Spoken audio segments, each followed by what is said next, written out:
This sycamore tree at Dillsburg Elementary has witnessed a lot the past 38 years. New tricks, lots of games, I use it for tag. and perhaps some schoolyard crushes. Use it for hiding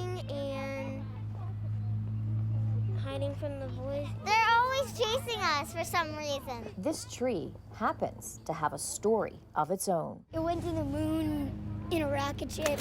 Launch commit, liftoff. We have liftoff with Apollo 14. January 31st, 1971. Apollo 14 launches. Houston is controlling. Stuart Russo was the command module pilot, and he brought hundreds and hundreds of tree seeds with him to orbit the moon. People have never heard of this, and they're going, really? There's trees that have been to the moon? And Dave Williams is in charge of archiving planetary data for NASA. He has been researching moon trees for over 20 years. there were 5 types. The sycamores, there were loblolly pines, there were sweet gums, Douglas fir, and redwood. They came back to Earth. They've germinated them, so now there's these trees that have been grown from seeds that have been around the moon and back to Earth, growing all over the country, which are now we call the moon trees. And one of those trees ended up at Dillsburg Elementary, planted on Arbor Day in 1983.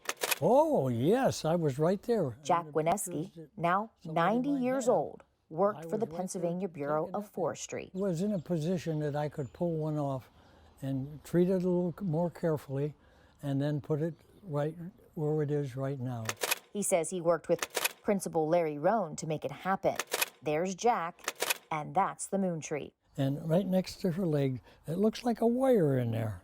And that was the tree. Trees have witnessed a lot of things, and they still witness things.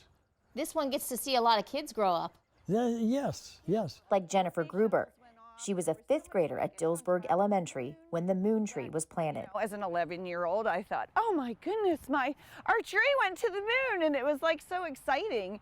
So for us, it was a huge deal. Now, she's a 1st grade teacher at the school. I always make sure that they understand that's a very special tree and why it's so special. A lot of arborists and different people that are interested in the moon tree come to Dillsburg just to visit this tree and learn more about it. And apparently there is one group that calls every year to say, is it still there? Is it still alive? Because some of the moon trees did not survive. It's just amazing that we've taken care of it and given it what it needs to grow and thrive. I hugged it because it's cozy. Maybe the special thing about this tree is it gets love from little people every day. That may be why this moon tree keeps reaching for the stars.